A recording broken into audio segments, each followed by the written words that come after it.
ચૂંટણીની અંદર મેં એટલા માટે ભાગ ભજવ્યો છે કે લગભગ કેટલાય વર્ષોથી મારું ગામ બહુ પાછળ ગયું છે એટલે હવે મેં નક્કી કર્યું છે ગામનો કંઈક ટોપ લેવલ પર લઈ જાઉં, ગામનો કંઈક ટોચ પર બેસાડ્યું, કારણ કે ગામમાં કોઈ વિકાસ નહીં. છેલ્લી અત્યાર સુધી લગભગ 16-17 વર્ષથી તો ગામની તો બિલકુલ વિકાસ નથી થયો એમ.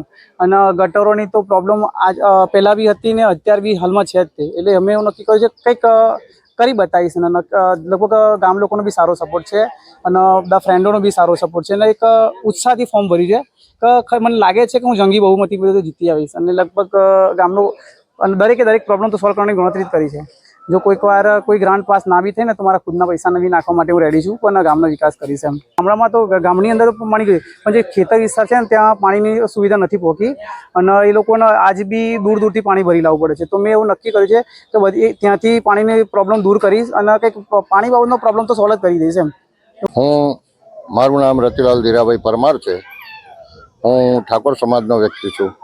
અમારા ગામમાં પટેલ સમાજ, મકવાણા સમાજ અને ઠાકોર સમાજ છે. આ ત્રણેયની અંદર અમારા સરપંચને સસ્પેન્ડ થયેલા એ બાબતે બીજા સરપંચ અત્યારે નવી ચૂંટણી આવી છે, એની અંદર 5 ઉમેદવારો ઊભા છે.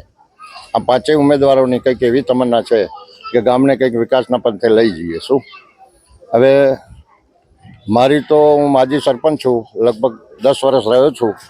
આ ટર્મમાં હું નહોતો, પણ અત્યારે મારી એવી અપેક્ષા છે કે ઘણા બધા કામો એવા બાકી છે જે પૂરેપૂરા ખંતથી અને તટસ્થ રહી અને સમાજને આગળ લઈ જવો, સમાજના કાર્યો કરવા, એમજ કૃષિ ખેતીવાડીના આ તે બધા તમામને માહિતી આપી અને જે સરકારશ્રી તરફથી લાભ મળતા હોય તમામ લાભ અપાવવા માટે મેં મારા ખંતથી અને સારી રીતે ફોર્મ ભર્યું.